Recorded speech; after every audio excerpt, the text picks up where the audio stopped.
L'honorable Christian Kutungo Muteba, un grand passionné du football, est devenu depuis une période de temps l'une des figures emblématiques dans le monde du football en République démocratique du Congo pour son engagement sans précédent dans l'encadrement de la jeunesse.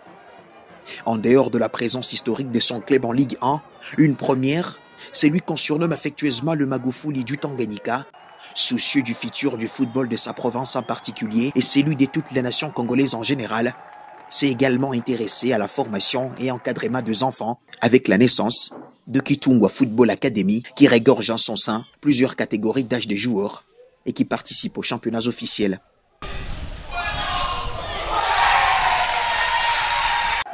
Toujours présent quand son FC Tanganyika joue, quelles que soient ses multiples occupations, le président Christian Kutungo Muteba s'est toujours disponibilisé pour parfois remettre les trains sur les rails. Présent ce dimanche 16 février 2025 au stade Joseph Kabila Kabange de Kalimi pour voir son équipe jouer contre l'Union sportive Pando de Likasi, le gouverneur Christian Kutungo Muteba a passé un temps de régal. Le festival s'ouvre sur un service de Karel Tuté, Tukumbane Banga Jean-Benoît ouvre le score.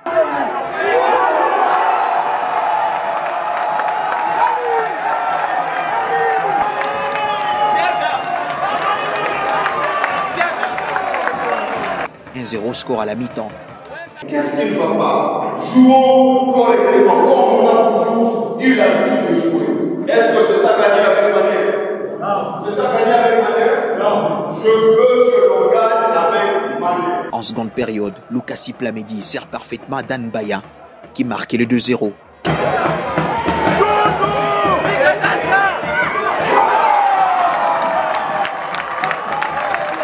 Quelques minutes plus tard, les bombardiers de l'US Panda réduisent les scores pour le 2-1. Dans les dernières minutes, Michael Wango, ancien joueur de l'AS Vita Club et Al Hilal Omdurman du Soudan, fait le break 3-1 en faveur des Rori Blancos.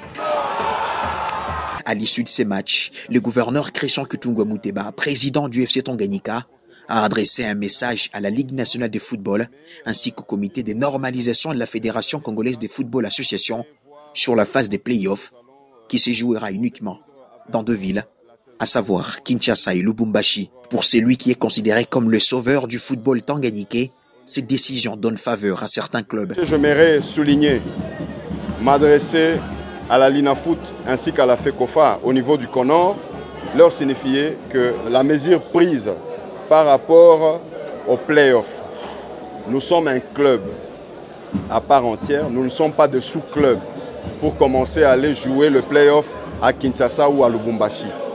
Le FC Tanganyika n'est pas d'accord avec cette option d'aller jouer le play-off ailleurs alors que le FC Tanganyika a un public ici.